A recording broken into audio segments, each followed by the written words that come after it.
Okay, but okay, I understand the what you say, and do you understand the what I say about the person that kind of become enlightened, and their elevation of their consciousness moves up into a plane that is similar to that of a Christ or a Buddha. You understand that the state of a consciousness exists, yes? Oh, absolutely. I've visited many times, and with them, and it's Indian, no? So that is exactly what this whole system is designed to stop humanity from doing. Absolutely. Okay, so now I'm going to give you some of my experience. When I was a little boy, on a December 15th, I had gotten stabbed to death. And I wasn't really stabbed to death. I was not kidding about that. But the 3 days before that, actually 4 days before that, on December 11th, my father was standing on a set of steps where 4 days later I was bleeding to death. And what my father says on a December 11th is that I couldn't use a stereo that he bought to me because who knows, that I might be dead before Christmas. And 4 days later, it was in a store called the Times Square stores. 4 days later, I was laying on the floor, and the puddle of blood was where my father was standing. And at this time, I become aware of a superconsciousness that we perceive it to be God, but in our limited terms of our understanding, this God is more than a God, but it's not the God of the Bible or of the Quran. And I become aware of this consciousness, and it starts to talk to me inside of my head. And when this consciousness tells me not to worry, everything is going to be okay, even though I know that I'm going to die because I kind of see this blood puddling down the steps. And what happens after that, the police bring me to the hospital, which is 1,000 feet away, and I go into this state of a consciousness where I'm okay with the dying, and I pass on into this other realm of existence. And when this happens, I move up through the floor, and I see everybody around me like in the movies. But you have to understand, my friend, this was in the year 1970. This was before people talked about the out-of-body experiences, or OBEs, if you like to call it that. And when I move up through the floor, I look at my parents, and I say goodbye to them mentally, and I stand in front of these people that is known among the people that this happens to sometimes as what is it called, the council. And behind these big wooden pews, I see a bunch of men in brown robes, similar to that of a Buddhist monks. And I have a conversation with these people. And these people, they talk to me like inside of my head, and I listen to them, and I talk to them from inside of my head, but the voice, she's real. When this happens, these people ask me some questions, and I ask them some questions, and I said to them, what is, I'm not afraid to die. And they said, well, do you want to go back? And I said, yes, I want to go back because I'm not the one to hurt my mother's feelings. And they say, if we let you go back. Now, if I say that again, if we let you go back, it means it's true because I said it twice. If we let you go back, you have to promise to do something for us. And I say, okay. And they say, what are you going to promise? I'm going to promise to do anything for you. And they say, okay. They make the promise, I make the promise, and I'm back into my body. But I don't know what this promise is. All of a sudden after that, I have this understanding about the things inside of the Bible. That I read the Bible, and I understand the Bible from a different perspective. And from this perspective, I learn things about the way the Bible was written in your words, you call it the allegory, but I also learn that this Bible was written not by the finger of a God, but by another enlightened being. but they're not the God. So I call this entity God-like in the book that I write, and I always refer to it as a God-like being. Because of this, a God-like being kind of talking to you, and it kind of talking to me, and it kind of talking to the lady that's not the second-class citizen. And I see things differently from that day forward. And I study religion, and I study theology, and I study with the best of people in the world sometimes.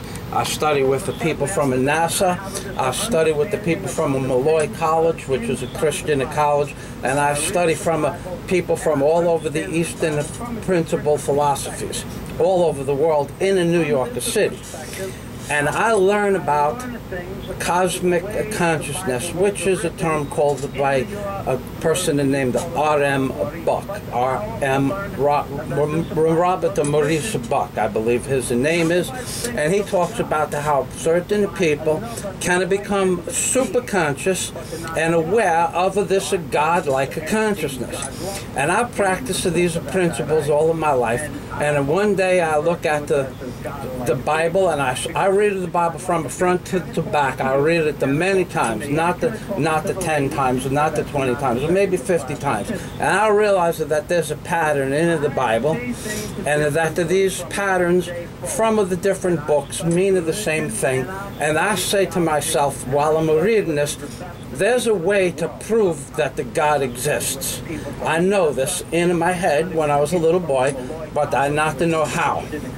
And one day, I look at this thing what we call the $1 bill, and I see on the $1 bill a picture encrypted into the other pictures, or what I call the pictographs, which are called the icons or iconology, and the pictographs.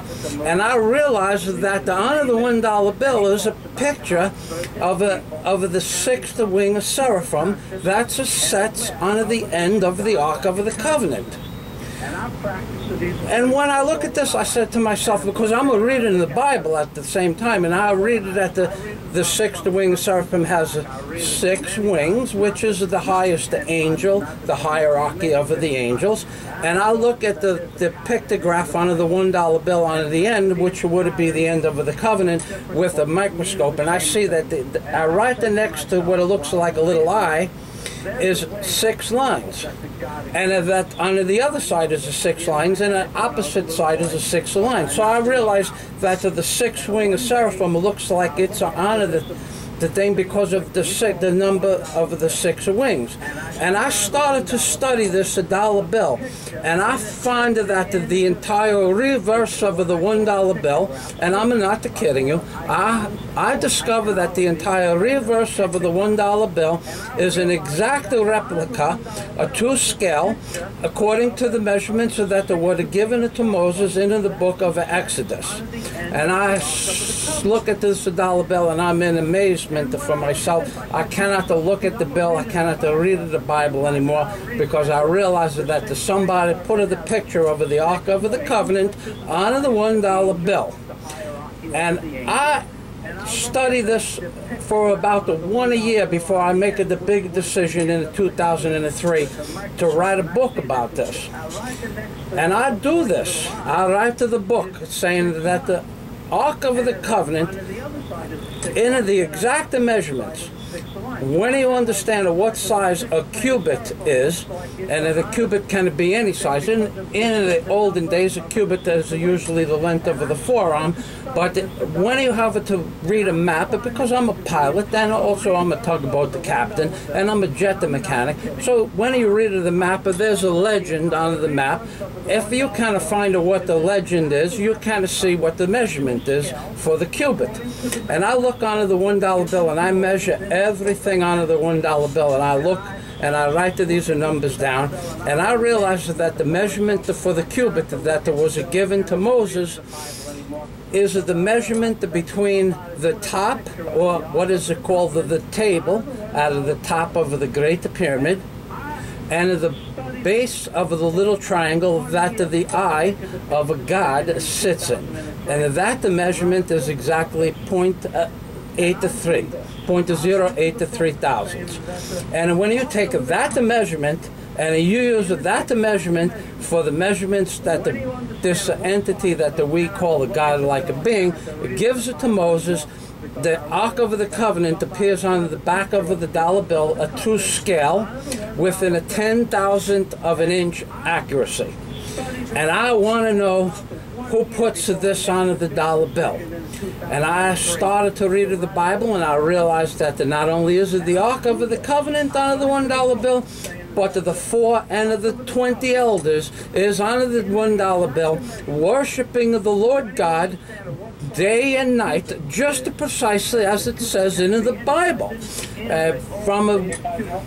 Yes, sir. Okay. Yeah, I'm following what you're saying here. Something else that people need to keep in mind, especially when you're talking about symbology, okay, those are the spells. See, our languages are letters and numbers and all the rest, but those are the spells. They all came off the jar of life. That's why it's so critical for these symbols or iconology to be so prevalent in our society. And what they've done is transplanted the concept of God in the creative sense, consciousness, whatever you want to refer to it, that's your personal thing. And that's why it's everyone positive. What they've done with that is they've taken the natural, the universal law and mimicked it into an iconology that is now transferring that concept of God into money. That's what the one eye is, the mono eye, money. That's the idol that these entities, whatever you want to call them, worship. And what they've done is they, through their symbology and their mimicking, as you so well outlined, constructs in the Bible, that they have taken this natural, universal concept of God, and more understanding or belief, and they've placed it into something where people are now worshiping a different, an idol, right? And the truth is, I mean, if you're going to take anything the teacher known as Jesus would say, that, God is like, you are like, you're God. I mean, what part of that and people not get in that you have a responsibility. I mean, the Christ figure that we've grown so accustomed to think is right somehow, but anyway, so accustomed through the indoctrinations to believe in would be the first one, just like Thomas and Arthur would say, they'd be the first ones to laugh at me for worshiping them. But they're trying to teach people what these books are about. That's the idol. This is why it's so corrupted. What these books are for people are how to be that. That's worship. Because when you worship outside of yourself, you might as well be looking in the back of that $1 bill and worshiping that. Because everything out here that we see is an illusion of concept, and you went through a personal experience that proved that beyond any shadow of a doubt in your mind. Absolutely. I had my experiences. I've seen a lot of things that people come to me 3-4 years ago and say, this happened to me. I look at them like, okay, yeah, but these are things that I've experienced. I've experienced this thing. I've continued on working. Most glorious 3 hours, I'll tell you. At 9 o'clock in the morning, and I looked at my teacup and I thought, no, there wasn't anything in that I know. But anyway, just wanted to let me. On that concept as well. Jose Ferreira is the guy you should grab some of his talks. I had him on my show the other night. We got him again on Sunday. The concept of this whole symbology and the construct of the spell outside of ourselves, using symbols, letters, numbers, etc. Okay, let me ask you a question. Okay, this is a serious question. Okay, I'm not sure if you ever hear of me, but I'm the guy on the YouTube that makes the videos for the dollar bill that goes under the name of a hoodwinked by an angel and a Michael Fazio. And in what you just listened to, when I tell you that I'm the person that discovers the Ark of the Covenant on the $1 bill, this is a real thing. So since 1934, the $1 bill has been handled trillions of times, and nobody on this planet ever sees that this is the Ark of the Covenant.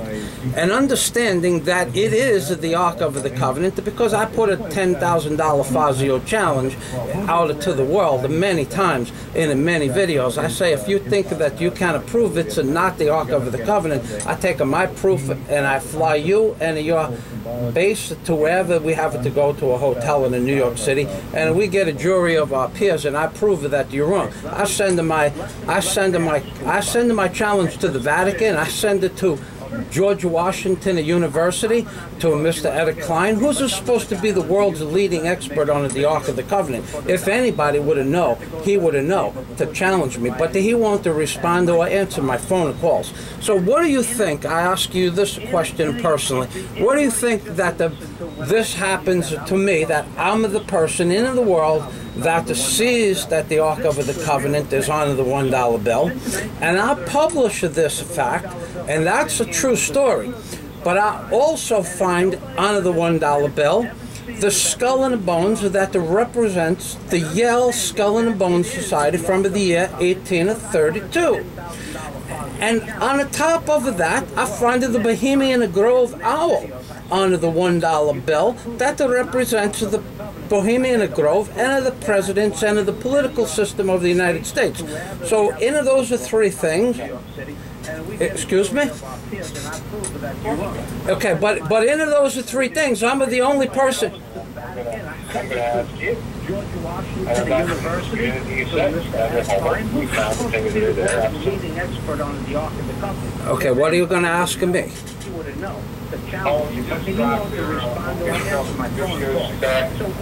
Okay, we'll wait for this man to come back, because he has an open in the mind, and not like my head that's empty and everything falls inside of this head sometimes, and sometimes not. It goes like this and like that. But I want to ask him how come it would be Michael Fazio that defines these things, and not to anybody else in the world, by the way, Mr. Bo and Mr. Rocco. And by the way, I'm glad you're okay, Rocco. Well, and by the way, Mike Fazio is the author of Angels on the Ark, which you can preview and purchase online, and I believe it's angelsontheark.com.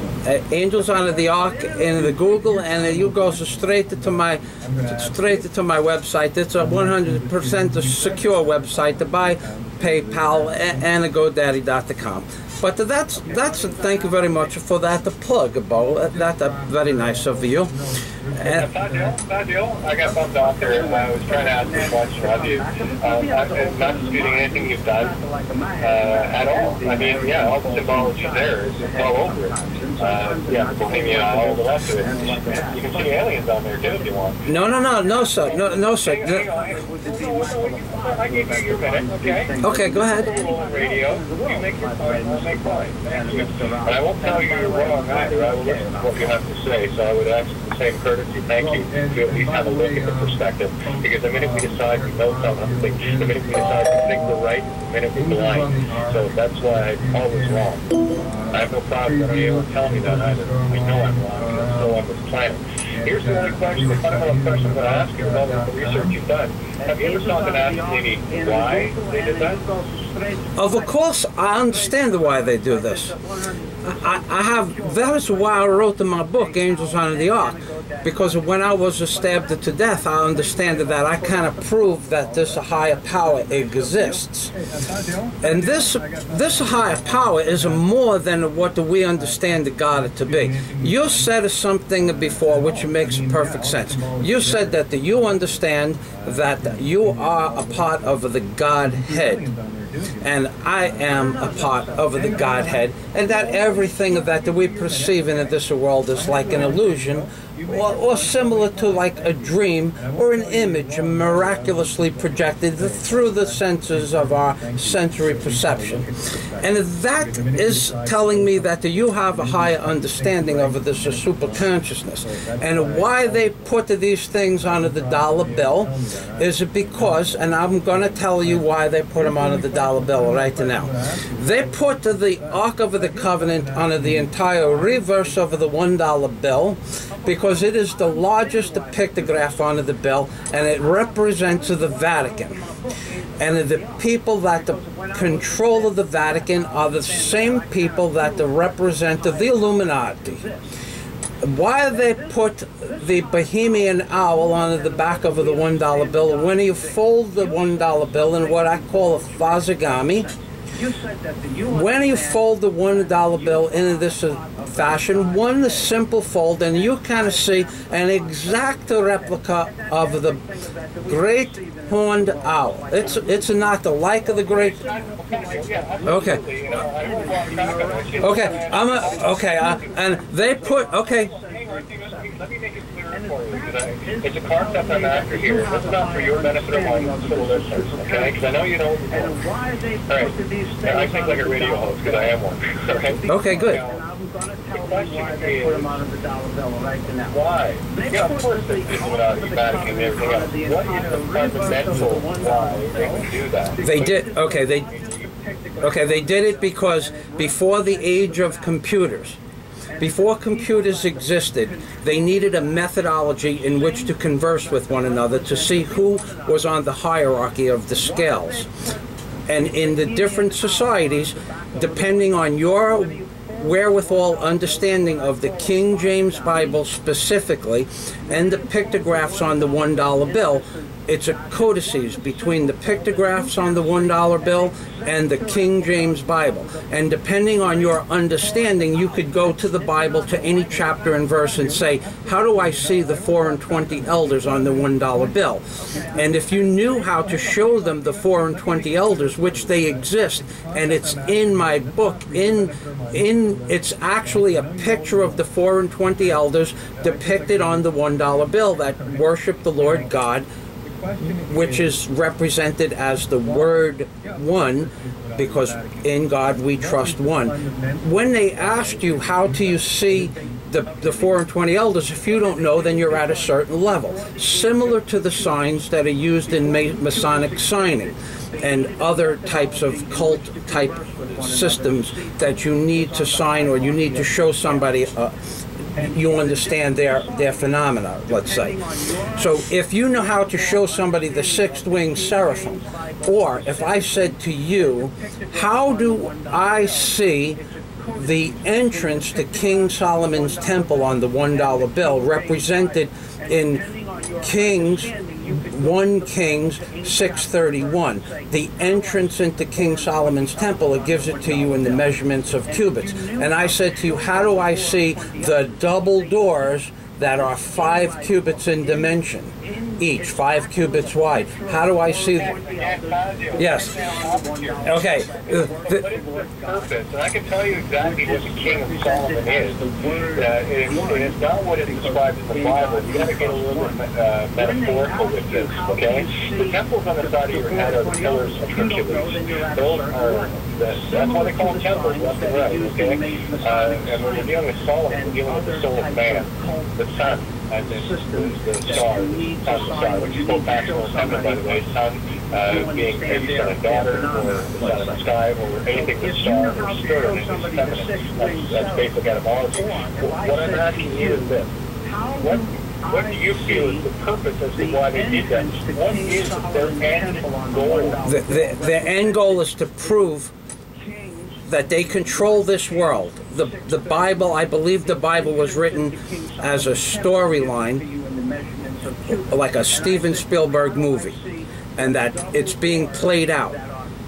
And all the things in the book of Genesis that are on the dollar bill, the first 17 verses are on the dollar bill, and the book of Revelation is on the dollar bill in what I call the evil seed of death. And in order to understand what it is, you have to be in that hierarchy. But I believe they control this world. I believe they have controlled this world for tens of millions of years, and this is just one series of events that they built up the society to get what they needed, to get stores for their food supplies, their metal supplies, and they're going to wipe us out again. I believe they did this to prove their omnipotence over us as a civilization or a slave race. They did it because they can. They did it because they're technologically advanced tens of millions of years more than we are, and we might not be much more than an ant farm to these people. And the people that associate themselves with the Bible and the pictures on the $1 bill, pictographs on the $1 bill, are their slaves and our slave masters. They did it to prove their omnipotence to a multitude of series of different cults, the Masons, the... Okay. This is a very critical subject. Okay. In terms of understanding. You see, I don't look at the Illuminati or Satanic or Brahm or angels or whatever as good or evil. I look at them as both, because that's what a singularity is. There has to be good and evil in everything. It is. Here, I'll give you an example. You see, in order for things to be able to manifest in someone or one particular, as we'll talk to these elitists, whatever, in their way of moving, is they have to get the consent of the people, and this is where ignorance comes into play heavily. Once they get the consent, then they can do whatever they want. They can do that without any penalty of harm. Pencil swing backs, like the alien I trust. You understand, the slow aspect of nature. Everything will always have an urge to return to center. One of the things that I look at is I can look at everything that you're saying. Absolutely, yeah, this is definitely a means of control. But see, what's happened with most people, especially most intellectual anyway, is while they're looking at something that is inherently, quote, evil, unquote, they're missing the point that it woke them the hell up. That's very good. And this is what I see it as. If we have eyes to see and ears to hear, we will see good and evil in everything. I'll give you a very simple example of butter knife. It's really good for butter to toast, and it's also really bad if you shove it in someone's heart. Right? So again, I don't want to get into a duality here, and I'm not going to, you can call them a Masonic cult or whatever. Everything good has always been corrupted. And go back to the early Masons. I'll tell you right now, Masons, sending anyone but understanding facts, were the ones that kept the Hermetic safe, the aliens, kept it safe from man's eyes. Once you start seeing the way you do, and myself and others that have a slightly higher than average, look at things, a lot of things come to light. So I don't want to be focusing on negative in terms of the $1 bill. Yes, there are a lot of things in there that are iconic and can be used for evil, and they can also be used for good in order to wake people the hell up. That's very good. Right, so that's okay, your point of view about things being good or evil, you and I both know that there is no such thing as good and evil, right? Thank you. Okay, all right. I only use those terms because we're relating these things to people. We're dealing in duality. Okay. Understand only in duality. I only deal in singularity. Being transgender, I'm kind of born that way, so I've kind of walked the center line my whole life. So I understand exactly what you're saying. We're dealing in singularity. Everything is good and evil at the same time. And when I had gotten stabbed to death, that was bad, but it was the greatest thing that ever happened to me. And I understand your point. So basically, I wanted to talk to you to see if you understood. You understood these things from a higher level, which it's impossible to teach people. It's an experience, but it's good that they hear these things because it opens up their minds. I don't want to be focusing on negative. Well, there's a break. We're having a discussion here on duality and many topics concerning Bible and the whole rock show. Things being good or evil, you already know that there is no such thing as good and evil, right? Thank you. Bo? I only use those terms because we're relating these things to people. Yeah, we're dealing in duality.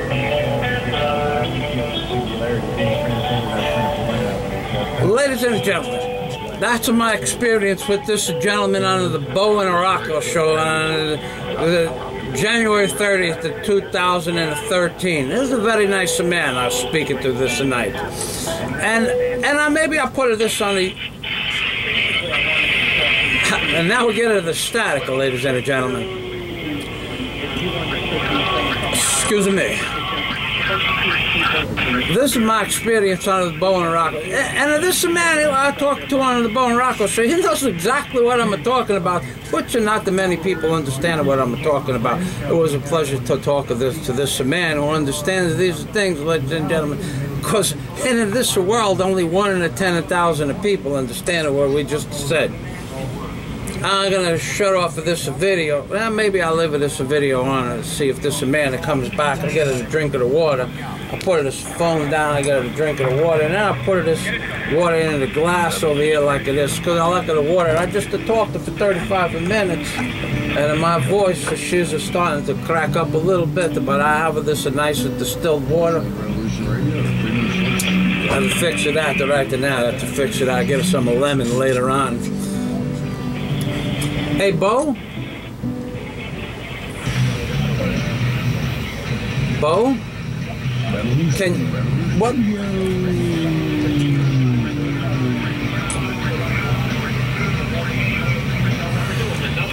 We're listening to the Bo and Rocco show on freedomslips.com, ladies and gentlemen.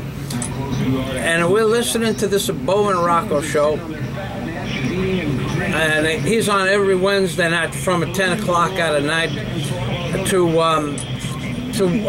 12 o'clock at midnight, the Bo and Rocco. These two men are from the Midwest. Forget where they're from. And Bo is such a nice man. This is the man I have to spend the holiday aisle in a New Year's Eve in 2012, 11 and 12. I'll spend the New Year's Eve with the Mr. Bo. He's a nice man. He got it at BoKnowsEntertainment, the channel on the YouTube. He got 7,900 subscribers. I'm jealous about that, ladies and gentlemen. Bo has almost 8,000 subscribers. That's a nice amount of subscribers. Is there somebody on the phone now? There's nobody on the phone yet, ladies and gentlemen. Anyway, Bo has he makes the videos of a Michael Rivaro. He makes the videos on he makes the videos for me. He makes the videos on Fukushima. And Mr. Bo, he's a very talented person, and so a lot of times he reloads the videos onto YouTube. He does this world a big service by doing this. So he does spend a lot of his time. I suggest that you go and look for BoKnowsEntertainment. BoKnowsEntertainment. He's got a nice channel on the YouTube. You'll like these videos that he puts on his channel. And I would have put it.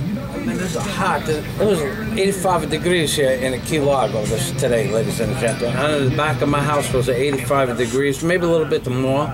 I drink 1 gallon of water in 3 hours. I drink a lot of water. And the Bo and Rocco show, I just turned on the Bo and Rocco show by accident tonight. I had a time and I was thinking, and it's doing a commercial, ladies and gentlemen, my friend the Bo. Hey, Bo? Is still doing a commercial. I wanted to talk to him.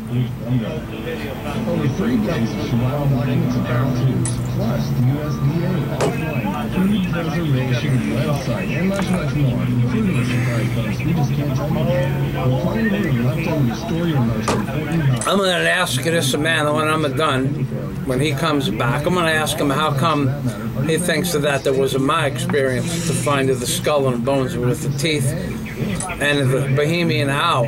I want to ask him why he thinks that's what he thinks about that. I'm sure that he's gonna, I don't even know what he would think about that, because I've never met anybody else that was enlightened, that understood what I said and what his opinion is. I think it would be interesting to find out what his opinion would be about it. As soon as he comes back, I'm just doing like the filling, like the commercial.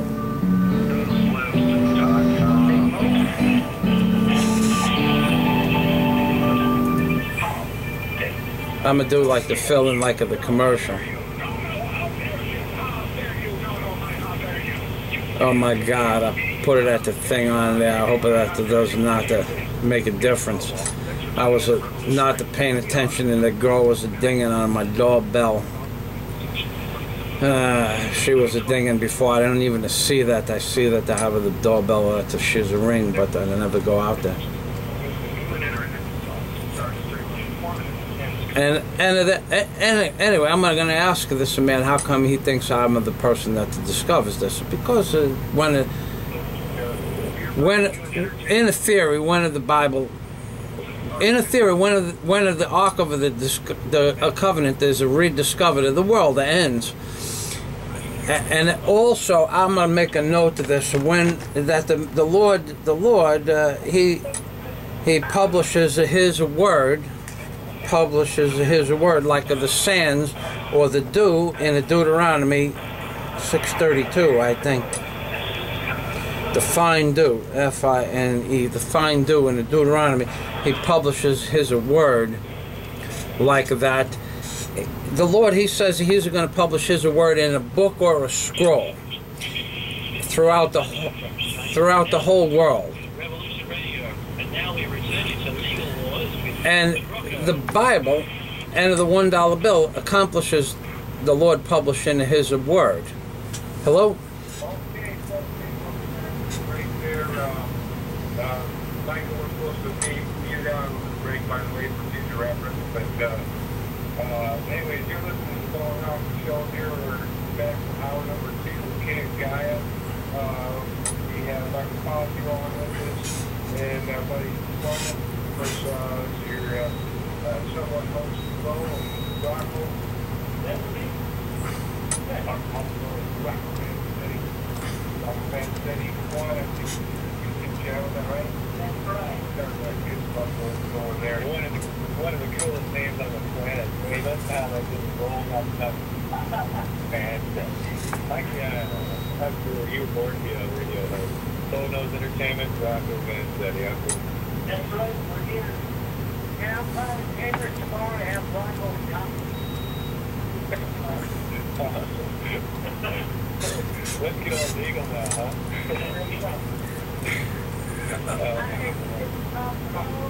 Can I just jump in here real quick? Because I did ask you the original question that got this last hour off of certain diatribe. And I'm not Mr. Fazio, I appreciate your work because I have seen your YouTube videos, and it is enlightening and it's very informative. But what my original question was that we are uncovering truth, and we're not just uncovering the all the problems, but we're with Tammy's work, with Kurt's work, with Katie's work, and everybody else's work. We're covering the truth, but we're also finding the solution. But within all of this, that we are destroying the paradigm, which includes the Bible, which is just an allegory, as our guest said. So, how do we encompass all of this? That we don't alienate or disparage or so. As we uncover all this, how do we encompass everybody so that we don't offend anyone? Good luck. I've been trying that for 5 years on radio. The bottom line is, what's the effective way to teach anybody is to get a good slap inside the head intellectually and see how they react to it. The bottom line is that, Paul, and I fully agree with you, when we're dealing with focused allegory, when people have been so indoctrinated for so very long, they become very powerful in one thing, and because all their friends and family and relatives are indoctrinated to the same thing, they want to step out of that box of safety and comfort. I call it the lazy boy effect. But you understand what I'm saying is that, as Mr. Fazio said, or any other truth or movement, is that, we're out here and, oh, look, the towers were destroyed on 9/11. Okay, but why? What you're dealing with, Paul, is the very thing that we're honing in on now, and And anyone that is a specialist in one thing is a fool in everything else. And that's one of the reasons why we do not specialize in the Bible, we do not specialize in astrotheology, anti-gravity, time travel, religions, or anything of that sort. What we've done is we've looked for the synchronicities that involves everything, because we are in a fractal universe. In the beginning there was the Word, not the sentence, the Word, so it has to be fractal. It comes from a singularity, and everything from that singularity. I mean, the story of Prometheus is the story of Jesus, and the story of Joseph and Coat of Many Colors is the same as Hare Krishna. These are all the same stories told differently from different perspectives. But what you're saying, Paul, I totally agree with.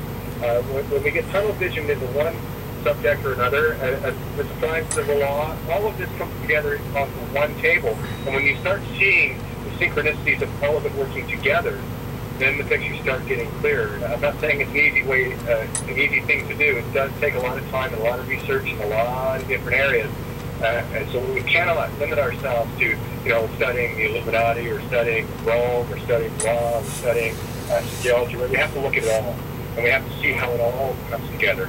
And I agree with you, and I'm 100% on board with what you're saying, and and I understand it all, or I comprehend it. I don't understand it, but the only reason I'm bringing it up is because I think it needs to get out there as a conversation, because I think some people are still holding on to those taboos that because they're discovering truth, they can't touch this part of it, or they can't touch that part of it.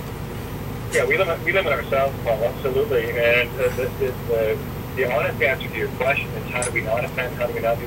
Well, that is nigh on impossible, because to do so would be trespassing on the sacred law of all, free will choice. And that's where we, in our own choices, defy or agree with nature. We either go with the flow or we go against the grain. And if you saw against the grain long enough, you saw where we'll go. So I prefer to cut with the grain. Again, I wrote an essay last summer called Choices, and it was a correlation trying to bring the pretty Greek mythology that showed syncretism of what life is in terms of choices. Here we are in our boat, and many times we're so afraid to go near Scylla because we don't want any of our crew picked off or our ships damaged. We don't want to go near Charybdis because when that creature symbolically opens. I think you got dropped. Okay. Well, all I'm saying is that, on the exposure, where's the solution? And that, and it's all encompassing, because we have the ability to think and learn and educate and grow. And, exposing the relevant things in front of us, that 9/11 was an inside job, or we have corporate logos, and we've got this, and that, and everything else.